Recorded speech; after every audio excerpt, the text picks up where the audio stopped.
लोगों की मांग है। जब नया नया विश्वास में आता है ना, तो उसकी एक मांग होती है कि हम प्रार्थना कैसे करें। और चेलों ने भी कुछ इसी तरीके से यीशु से कहा, हमें प्रार्थना करना सिखा।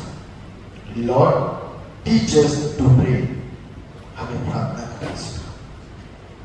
और हम और आप को प्रभु ने एक बड़ी सुंदर प्रार्थना सिखा दी। प्रार्थना सीखना मेरे और आपके लिए बहुत जरूरी है। हमने बाइबल में जब पढ़ा तो बाइबल के अंदर एक शिक्षा हमको मिली कि बुद्धि और आत्मा से प्रार्थना करना, दो तरीके से। कैसे कैसे? बुद्धि से और आत्मा से। हमारा स्टार्ट होता है बुद्धि से, और जब मैं और आप गहराइयों में गहरे उतर जाते हैं, आत्मा में होकर के आत्मिकता में आ जाते हैं, तो मैं और आप परमेश्वर से कनेक्ट हो जाते हैं। वाईफाई जब मैं और आप इस्तेमाल करते हैं ना किसी से, वो पासवर्ड बताता है कि ये पासवर्ड है। थोड़ी देर के बाद में करते करते करते करते कनेक्शन मिल जाता है और कनेक्ट लिख करके आ जाता है, और हमारा नेटवर्क लगातार चलना शुरू हो जाता है। ठीक उसी प्रकार से हमको हमारा पासवर्ड मालूम है कि जब हम प्रार्थना में पवित्र आत्मा को पुकारते हैं और उससे सहायता मांगते हैं, तो थोड़ी देर के बाद में हम और आप कनेक्ट हो जाते हैं अपने परमेश्वर से। तब स्वर्ग की चीजें, स्वर्ग की बातें, स्वर्ग का ज्ञान धरती पर बैठे हुए लोगों को एक ऐसे संचार माध्यम से प्राप्त होना शुरू हो जाता है जिसका माध्यम पवित्र आत्मा होता है, और हम बातें करना शुरू करते हैं। फिर वो बातों का स्वरूप चेंज हो जाता है। उसके लिए भी बाइबल हमको और आपको सिखाती है कि क्योंकि जब हम उस पवित्रता से पवित्रताई में तब्दील हो जाते हैं, तब फिर हम अपने कंट्रोल या अपने नियंत्रण में नहीं होते। तब हम उसकी पवित्रताई, उसकी मोहब्बत को देख रहे होते हैं। तब हम और आप अपने अंदर से निकलने वाले आंसुओं को भी नहीं रोक पाते, जो अपने आप से निकलने शुरू हो जाते हैं। एक चीज होती जब हम और आप आराधना कर रहे होते हैं,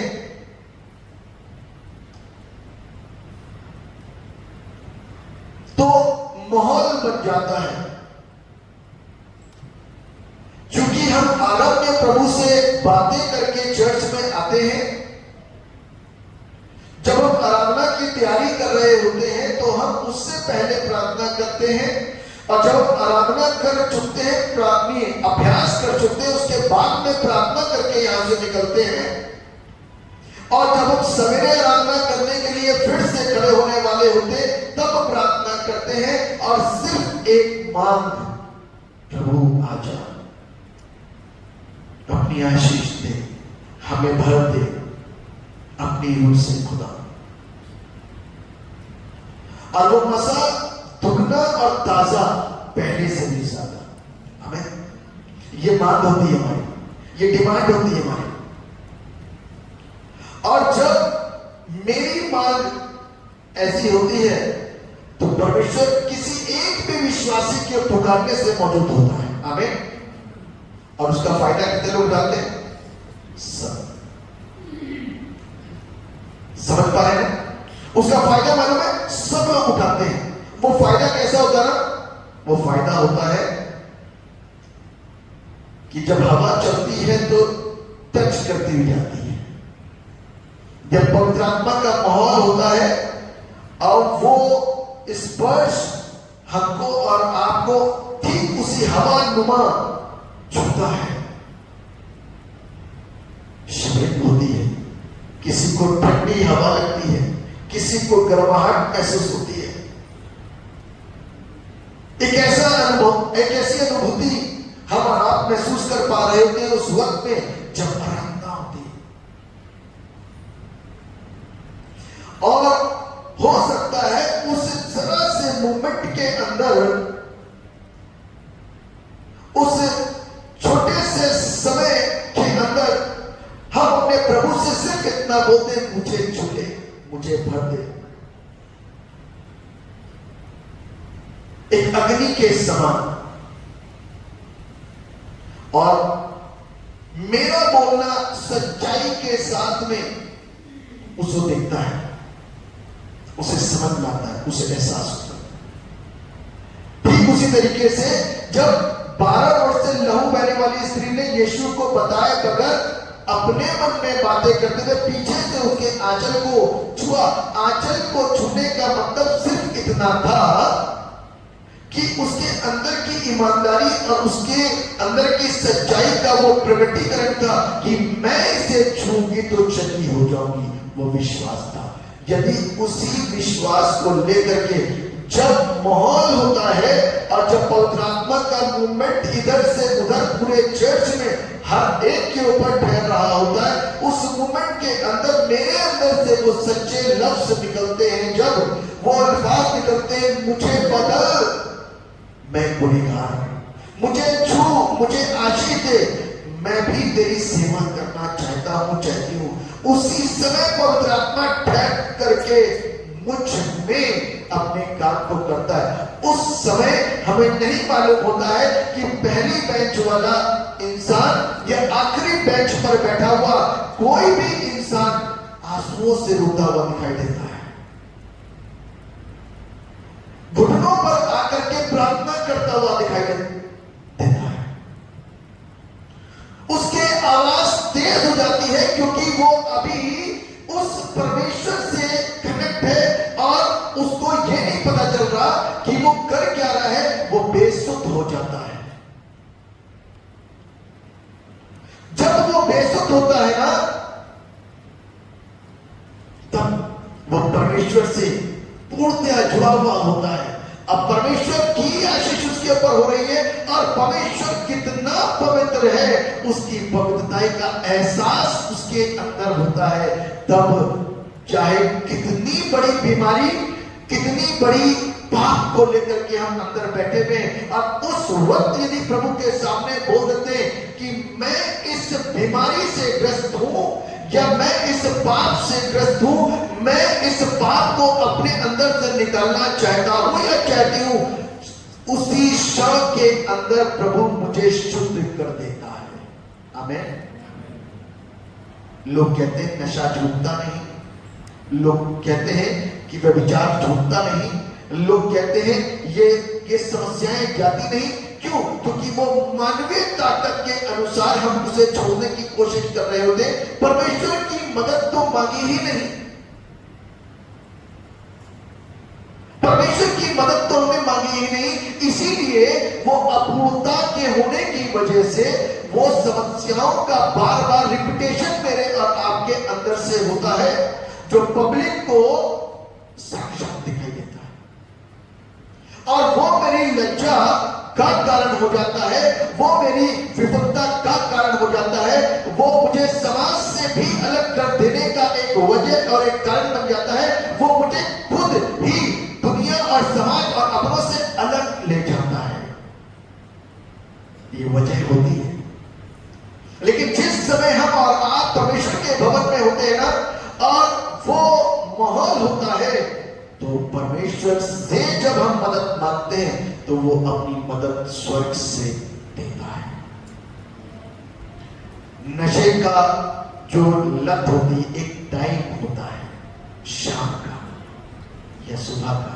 कुछ लोग धीरे धीरे आदत पड़ाते हैं, शाम के समय कहते हैं लत लगती। सवेरे ऑफिस में कोई प्रॉब्लम नहीं होती, स्कूल में पढ़ाते वक्त भी कोई प्रॉब्लम नहीं होती है, किसी काम पर जाते हुए भी कोई प्रॉब्लम नहीं होती है, लेकिन रात में जब घर में आते हैं तब प्रॉब्लम होती है। दैट मींस कि हमारा घर बहुत इजीएस्ट प्लेस है जहां पर हम कंट्रोल नहीं कर पाते। स्कूल में कंट्रोल है, ऑफिस में कंट्रोल है, सड़क पर चलते हुए कंट्रोल है, लेकिन घर पर आने के बाद में कंट्रोल खत्म, क्योंकि वो मेरा कंट्रोल है सबके ऊपर। और तब हम इतने इजी होते हैं क्योंकि सबको हमने डंडा लेकर के दबा रखा होता, कोई ना बोले तुम अपना बिजनेस करो, हम अपना काम करेंगे, तुमको हम नहीं रोकते, तुम हमें नहीं रोको, हम अपना पैसा खर्चा करें।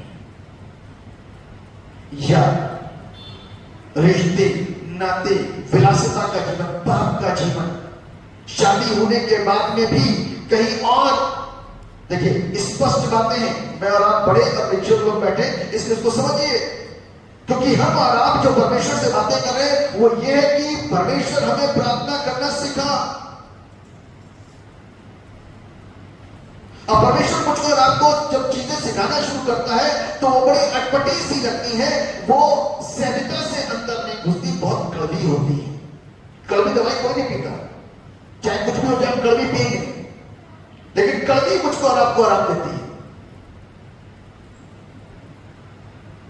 और क्या होता है कि मैं और आप जब पवित्र आत्मा से जुड़ते हैं ना, तो कहने की जरूरत नहीं पड़ती किसी को।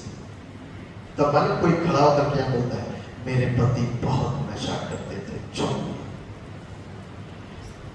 मेरे पति कहीं और कुछ कर रहे थे, लेकिन प्रभु ने छुटकारा दिलाया। गवाहियां बनती हैं।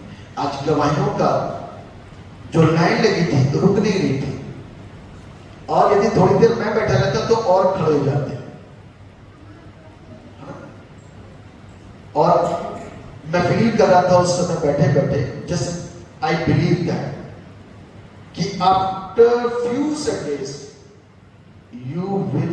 you all will wait for the Sunday. क्यों? क्योंकि संडे हमारे लिए एक त्योहार से कम नहीं होगा। आमीन। मालूम है, संडे हमारे लिए एक त्योहार से कम नहीं होगा। त्योहार के दिन तो हम परमेश्वर के भवन में ज्यादा अच्छी तरीके से आते हैं ना, पहले भी आते हैं, खूबसूरत होकर के आते हैं, तैयारी के साथ आते हैं। जब हर संडे हमारे लिए त्योहार हो जाएगा तो हम और आप हर संडे होंगे। आमीन। और आराधना करने वाले इंतजार करेंगे, आप और हम इंतजार करेंगे कि परमेश्वर से उस दिन हम क्या प्राप्त करेंगे। परमेश्वर देगा। इसीलिए बाइबल के अंदर लिखा हुआ, मेरे साथ निकाल लीजिए, लूका रचित सुसमाचार उसका 11वां अध्याय, लूका रचित सुसमाचार उसका 11वां अध्याय और उसके पहले पद से लेकर के 13 पद तक में कुछ जिक्र कैसे लिखा हुआ है। जब किसी जगह प्रार्थना कर रहा था, जब वो प्रार्थना कर चुका तो उसके चेलों में से एक ने उससे पूछा, हे प्रभु, जैसे यूहन्ना ने अपने चेलों को प्रार्थना करना सिखाया वैसे ही हमें भी तू सिखा दे, वैसे ही हमें भी तू सिखा दे। उसने उनसे कहा, जब तुम प्रार्थना करो तो कहो, नए विश्वासी या किसी के लिए भी प्रार्थना मालूम क्या होता है, एक बहुत बड़ी बात होती है। कैसे करें? प्रार्थना तो एक सिंपल बात है जो आपने दूसरों तक कह दी, वही प्रार्थना, इसी को प्रेम बोलते हैं। अपनी बात को उस तक पहुंचाइए। अब शुरुआती वक्त में, शुरुआती दौर में हमारी प्रार्थना हमारे लिए होती है, दूसरों की होती है, हमारे परिवार की होती है। एक छोटा सा सेंटेंस होता है, आई माइट माई सेल्फ, मेरे लिए, मेरे अपने लिए, मेरे बच्चे के लिए, मेरे परिवार के पास, वहीं तक सीमित रहते हैं। या फिर एक राशन नुमा लिस्ट के सवाल थी, प्रभु मुझे ये दे, प्रभु मुझे ये दे, प्रभु मुझे ये दे, प्रभु मुझे ये दे। लेकिन जब मैं और आप आत्मा में हो जाते हैं या भर जाते हैं तो आहें भर भर के प्रार्थना करते हैं, वो प्रार्थना सिर्फ मेरे तक सीमित नहीं रहती, मेरे लिए सीमित नहीं रहती, मेरे अपनों तक सीमित नहीं रहती। वो प्रार्थना बाहर जाकर के दूसरों के लिए शुरुआत हो जाती है उसकी, और दूसरी जिंदगियों के अंदर उस प्रार्थना का प्रभाव होता है। यीशु मसीह सबके लिए प्रार्थना करता था। जब वो निकलता था तो आप सोचो कि उसका लोग इंतजार करते थे। तो हम संडे का फेस्टिवल बना रहे हैं, लेकिन वो तो डेली मिनिस्ट्री करता था, है ना।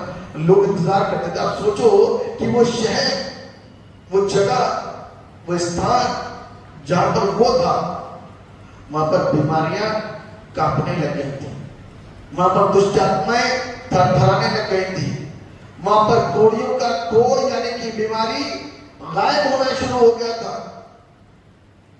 लोगों को इतना तक विश्वास हो गया था, बस तू एक बार यहीं से कह दे तो मेरा बीमार घर में ही चंगा हो जाएगा। आमीन। इतना विश्वास लोगों का बढ़ गया था। आप विश्वास का लेवल देख सकते हैं कि लोगों का विश्वास का जो स्तर था वो ऊंचा था। अभी तक किसी को नहीं मालूम था, सब संकोच के साथ में देखते थे, संदेह के साथ में देखते थे, देखो कोई आया है। और जब किसी का कोड़ ठीक करा तो वो अपने आप को देख रहा है। जब 10 कोड़ियों में से 10 का कोड़ ठीक हो गया, जो तिरस्कृत थे, समाज से निकाले गए थे, पहाड़ों के पीछे रहा करते थे, और यीशु वहां पहुंच गया उनके लिए ताकि उनको जीवन मिल जाए, और उनका कोड़ ठीक हो गया। कोड़ भी कई तरीके का होता है। एक कोड़ टपकता है, सड़ता है, बहुत बुरी गंध आती है कोड़ से। प्रभु हाथ लगा करके छूता, जाओ जाओ जाओ, चले जाओ चले जाओ। अरे प्रभु ठीक तो, अरे जाओ तो सही। पहुंचे, रास्ते में जाते जाते कोड़ खत्म। हमें ऐसे ही बोलते, झूठ तो नहीं बोलो ना, ऐसे ही बोलते। एक बंदा उसमें से ठीक हो गया था, है ना। एक बंदा 10 में से एक बंदा उसमें से ठीक हो गया था, ठीक है ना। गलत नहीं बोलो, मैं गलत बोल रहा हूं। 10 ठीक हो गए थे, 10 के 10। आप सोचिए कि 1 नहीं, 2 नहीं, 3 नहीं, 4 नहीं, 5 नहीं, 10 कोड़ी थे और 10 कोड़ी ठीक हो गई। कितनी गजब की बात है। 10 ठीक हुए और बाकी के 9 लोगों ने खूब डांस किया, मस्ती मारी, और अपने परिवार के लोगों के बीच में गए और जाकर के खूब मिठाइयां बांटी, गले लगे, जश्न मनाया, खुश हुए और वहीं ठहरे। लेकिन एक बंदा बीच में देखा कि मैं ठीक हो गया,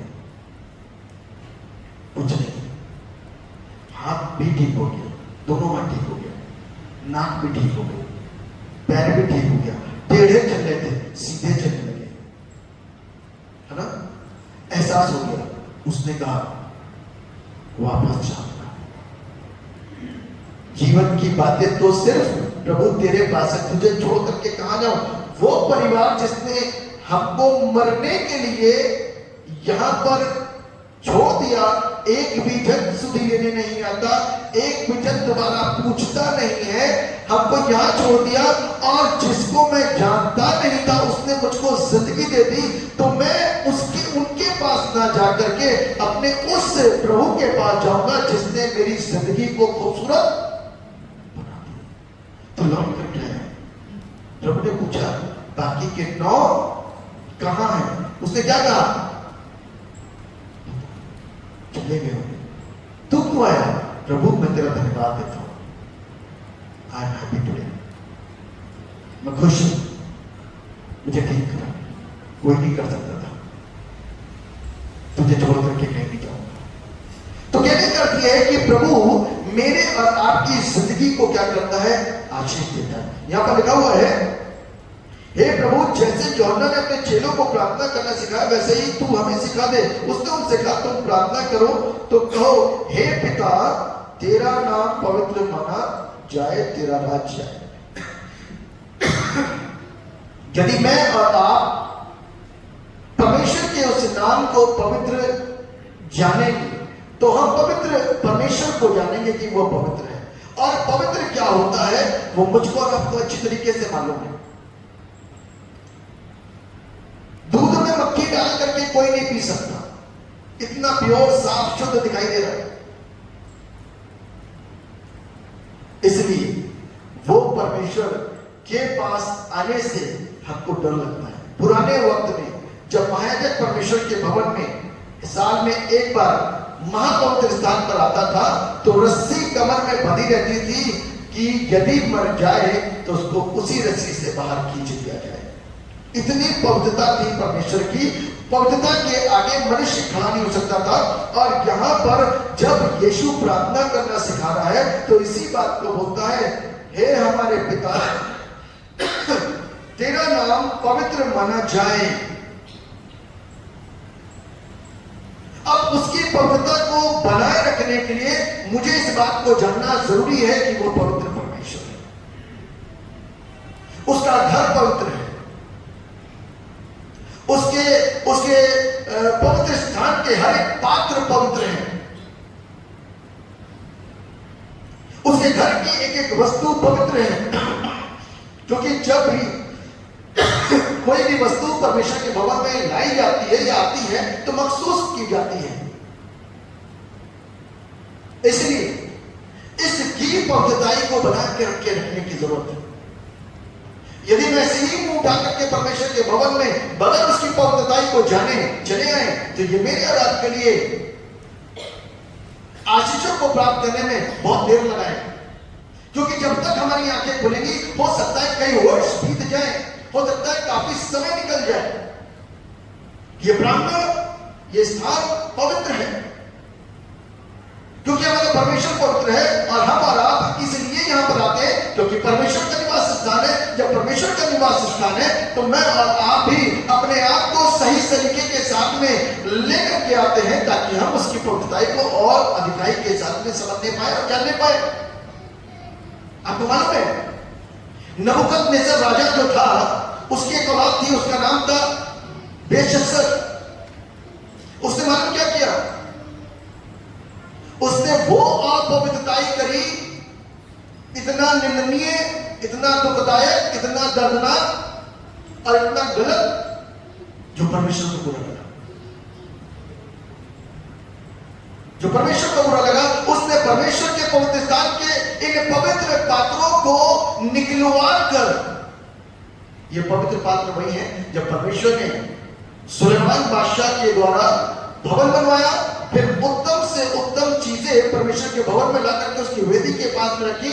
और बेलशस्सर ने इस बात को ना समझते हुए कि हम पवित्र भवन की पवित्र वस्तुओं को छू करके उसको गंदा कर रहे हैं, उसको नापाक कर रहे हैं, उन पात्रों के अंदर उन लोगों ने शराब पी। परमेश्वर क्रोधित हुआ, परमेश्वर नाराज हुआ। इसलिए परमेश्वर के भवन की एक एक चीज जो यहां पर है ना पवित्र है। आपको मालूम है नबूकदनेस्सर के ऊपर जो श्राप पड़ा था बेलशस्सर खुल गया, एक जानवर नुमा हो गया था नबूकदनेस्सर। उकड़ू चलता था, घास खाता था, घमंड हो गया था ना कि मैं बड़ा हूं। पलट करके यूं देख रहा, जानवर की तरह चल रहा, पलट करके यूं देखा, रियलाइज होने के बाद में तेरे समान कोई नहीं प्रभु, तू ही महान। मालूम अहंकार और घमंड कभी किसी का नहीं चला और उसको घमंड आ गया था। मेरे साथ निकाल सकते हैं एक रेफरेंस,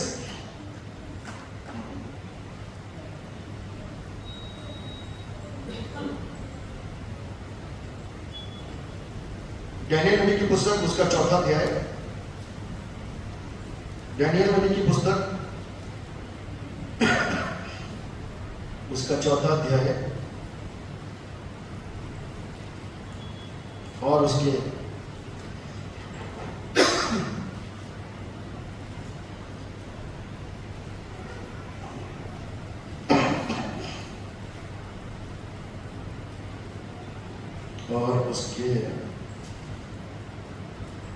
37 पद को पढ़ूंगा आपके लिए। अब मैं नबूकदनेस्सर स्वर्ग के राजा को सराहता हूं। अब नबूकदनेस्सर अपनी जुबान से बोल रहा है, अब मैं नबूकदनेस्सर स्वर्ग के राजा को सराहता हूं और उसकी स्तुति और महिमा करता हूं, क्योंकि उसके सब काम सच्चे और उसके सब व्यवहार न्याय के हैं, और जो लोग घमंड से चलते हैं उन्हें वो नीचा कर देता है। ये बता रहा है कि जो लोग क्या करते हैं, घमंड से चलते हैं, उसे वो क्या कर देता है, नीचा कर देता है।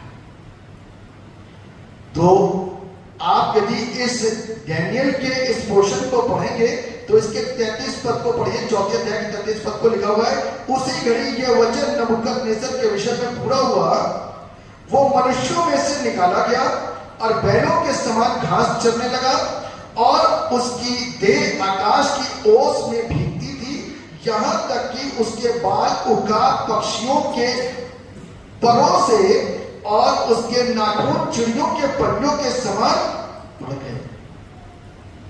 ऐसा हुआ, ऐसा हुआ, है ना। तो हमको और आपको इस चीज को समझने की जरूरत और आवश्यकता है कि वो परमेश्वर कितना महान है। हम उसके साथ उसके भवन में आने के बाद में अपने आप को अहंकार के रूप में नहीं दिखा सकते, जैसे नबूकदनेस्सर ने दिखाया। बेशक इस बात को भूल गया कि मेरे बाप के साथ ऐसा हुआ।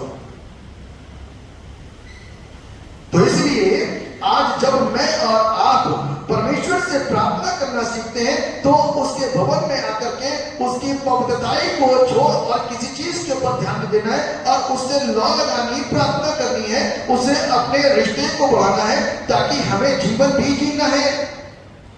इस जिंदगी को जीने के लिए ताकत कौन देगा, हिम्मत कौन देगा, संभालेगा कौन, मुसीबतों के वक्त में कौन हमारा मददगार होगा। हमारी प्रार्थनाओं को जब मैं और आप उससे करेंगे तो कौन सुनेगा, वही है। आपको मालूम है, 2 दिन पहले की गवाहियां आपको दे रहा हूं, काफी लोगों को पता है और बहुतों को नहीं पता है। 1.5 साल की एक बच्ची दिल्ली में, हमारे कुछ अपने अजीज हैं, वो बीमार हुई, खेल रही थी, अचानक से गिरी, हल्की फुल्की, ज्यादा बुरी तरीके से नहीं गिरी, ऐसे बस जैसे सामने खेलते खेलते गिर गई और कुछ नहीं। गोद में उठाया गया, उसने अपना गला पकड़ा तो खून की वॉमिट होनी शुरू हो गई। जब खून इतना बहा तो तुरंत अस्पताल लेकर के भागे। अस्पताल में भी खून नहीं रुक रहा, बुरी हालत। डॉक्टर ने जवाब दे दिया, एक हॉस्पिटल छोड़ा, दूसरे में रेफर करा, तीसरे में रेफर करा, चौथे में रेफर करा। बच्ची 1.5 साल की और जिसका कोई अपना इतना वजूद नहीं, वो वॉमिटिंग करती जा रही, डॉक्टर समझ नहीं पा रहे हो क्या रहा। 15 अगस्त का दिन, डॉक्टर अवेलेबल नहीं हो पा रहे, बड़ी मुसीबत। लेकिन यहां पर प्रार्थनाएं हो रही, हम लोग प्रार्थना कर रहे हैं, बहुत लोग प्रार्थना कर रहे हैं, होल नाइट में प्रार्थना करी गई, और ये पता चल रहा है कि परमेश्वर उस बच्ची के जीवन के अंदर कार्य कर रहा है। अभी वो अपनी सांसें बंद होने वाली नौबत कई बार आई, लेकिन परमेश्वर ने संभाला। मालूम क्यों? वो परिवार बहुत प्रार्थना करता है और हम और आप विश्वास से मांग रहे हैं। जब मैं और आप परमेश्वर के सिंहासन को हिलाते हैं ना, तो वो परमेश्वर मेरी और आपकी क्या करता है, प्रार्थनाओं को सुनता है। तो हम इस बात को जाने कि मुसीबत के वक्त में कौन हमारा सहारा है, कौन हमको सुनेगा, सिर्फ एक वो यीशु है, सिर्फ एक वो यीशु है। तो इसलिए जब प्रार्थना करते ना, लिखा है कि तेरा नाम पवित्र माना जाए, तेरा राज्य आए, हमारे दिन भर की रोटी हर दिन हमें दिया कर। जब उसका राज इस धरती पर आएगा तो वो पवित्र होगा, वो शुद्ध होगा, और उसकी शुद्धता, उसकी पवित्रता को बना के रखना है और उसके राज को फैलाना है। और फैलाने के लिए मुझ पर आपको रखा है। जिन लोगों ने बपतिस्मा पाया, जिन लोगों ने जिंदगी प्राप्त करी, जिन लोगों ने कंफर्म हुए, जो लोग प्रभु भोज को ग्रहण करते, वो लोग परमेश्वर के राज्य को गवाहियों के द्वारा, अपनी जीवित गवाहियों के द्वारा फैलाएंगे। तो मुझको और आपको पूरी रीति से इस वचन को दृढ़ता के साथ में सीखना है और समझना है, दूसरों के लिए प्रार्थना करना। आपने देखा होगा जब उत्पत्ति की पुस्तक में ये हिस्सा पढ़ा गया, उसके 18वें अध्याय उसके 18वें अध्याय के 20 पद से आपने देखा होगा एक ऐसी प्रार्थना अब्राहम परमेश्वर से कर रहा है कि हे प्रभु, वहां पर यदि इतने लोग हैं तो क्या तू उस जगह को माफ करेगा? क्योंकि परमेश्वर ने उस सदोम और गमोरा को नाश करने से पहले सोचा कि अपने दास से बातें कर लूं, अब्राहम से बातें कर लूं, और उसने अब्राहम से बातें करी, और उसने अब्राहम से बातें करी, और अब्राहम से बातें करके ये बताया कि मैं इस शहर को नाश करने आ रहा हूं क्योंकि इनके पाप का कोलाहल मेरे कानों तक पहुंच रहा है, इसलिए अब मैं इस शहर को नाश करने आ रहा हूं। तो 12वें पद में लिखा है कि इसलिए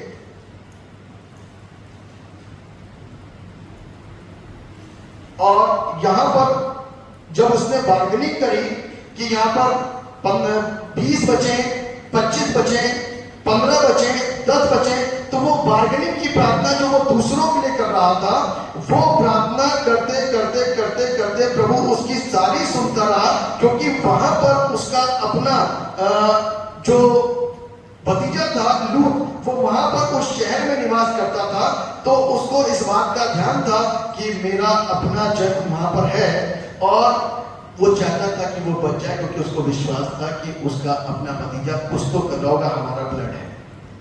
लेकिन उसका वो परिवार वहां पर विश्वास में कमजोर पाया गया। लेकिन चूंकि परमेश्वर दिलों को जानने वाला परमेश्वर है, उसने उसकी प्रार्थना को सुना, और सुन करके परमेश्वर ने जब सदोम और गमोरा का नाश करने गया, दूत को भेज करके उसके पूरे परिवार को वहां से निकाला। लेकिन पत्नी ने पीछे मुड़ करके देखा तो क्या हो गई? नमक की खंबा। क्योंकि हमें से बहुत सारे लोग लूत के पत्नी के समान भी कई बार अपनी जिंदगी को जीते हैं, अपनी तमाम वस्तुओं के लिए, तमाम चीजों के लिए, ताकि हम हमारे अंदर जो मोह होता है हम उसमें जीवित रह सकें, हम उसमें जीवित रह सकें। इसलिए हमको और आपको अपने जिंदगी को परमेश्वर के लिए समर्पित करना है, क्योंकि सारी आशीषें और जीवन की बातें जब हम परमेश्वर के भवन में आते हैं तो वहां से मिलती हैं। कई बार घर में इतना टाइम, इतना वक्त नहीं दे सकते, और पास एक बार आएगा, 2 बार आएगा, कितनी बार आएगा, लेकिन परमेश्वर का भवन मुझको और आपको प्रार्थना करने के लिए और इबादत करने के लिए दिया गया, ताकि हम और आप यहाँ पर आकर के इबादत कर सकें, और उस इबादत को करके हम कुछ सीख सकें और अपनी जिंदगी को परमेश्वर के वचनों के द्वारा सुरक्षित कर सकें। मेरे प्रियो, आज वो सुरक्षा हमको अपने जिंदगी के अंदर परमेश्वर के वचन के द्वारा लेकर के आना है। जब हम इस तरीके की तैयारियों में रहेंगे तो परमेश्वर मुझको आपको सुरक्षित करेगा। तो परमेश्वर इस वचन के द्वारा हम सबको आशीष और बरकत दें, और अपनी महिमा के लिए बहुतायत के साथ में इस्तेमाल करें। अपनी आंखों को बंद करेंगे, दुआ में एक साथ शरीक हों। जीवित और समर्थी पिता परमेश्वर, राजाओं के राजा, प्रभु के प्रभु, हम आपको धन्यवाद देते हैं और ये दुआ करते हैं पिता परमेश्वर कि आप महान हैं, सर्वशक्तिमान परमेश्वर है, सर्व युगों से पहले सबसे ऊंचे पर विराजमान। आप अपनी करुणा और अपनी दया को यहाँ उपस्थित लोगों की जिंदगी के ऊपर बनाएं, ताकि हम जीवन पाए, आशीष पाए, और आपको धन्यवाद दे सकें। प्रभु यीशु मसीह आपसे दुआ करते हैं, आप अनुग्रहकारी प्रेमी परमेश्वर ने अपने प्रेम को प्रकट करिए और अपनी आशीष को दीजिए। धन्यवाद करता इस बात के लिए कि आप हमारे संग रहे, हमारे साथ रहे, आपने हमारी सहायता करी, आपने हमारी मदद करी वचन के सुनने और सीखने में। इसलिए प्रभु हम आपको धन्यवाद देते हैं। सारा आदर, सारी महिमा, सारा गौरव आपको देते हैं। दुआ के नाम में मांगते हैं, जैसे सुनिए और कबूल कीजिए।